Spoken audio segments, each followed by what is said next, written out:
একটি গ্রামে ছিল গরিব বেকার। প্রতিদিন সকালে রুটি বানাতো নিজের ছোট্ট দোকানে। না ছিল টাকা, না ছিল ভালো চুলা, তবু প্রতিদিন রুটি মন থেকে ভালোবাসা দিয়ে বানাতো।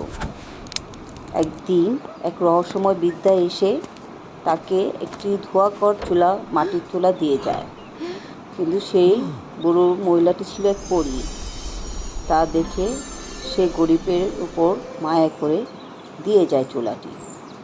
সেই রাতে চমক, চুলাটি নিজে নিজেই জ্বলে ওঠে আর রুটি বানাতে লাগলো, একেবারে শিল্পকর্মের মতো। পরদিন গ্রামের সবাই লাইন দিয়ে দাঁড়িয়ে এই রুটির স্বাদ নিল। সবাই বলছিল অনেক মজা, কিন্তু পাশের দোকানদার হিংসুটে বেকার রহস্যময় সহ্য করতে পারলেন না। রাত্রে এসে চুলার ওপর পানি ঢেলে দিল, সব নিভে গেল শান্ত ঠান্ডা।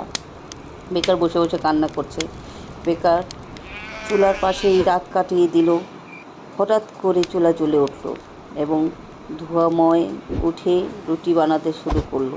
গ্রামবাসী সবাই মিলে আবার খেয়ে দিয়ে নেচে সবাই মন ভরে আনন্দে উল্লাস করলো।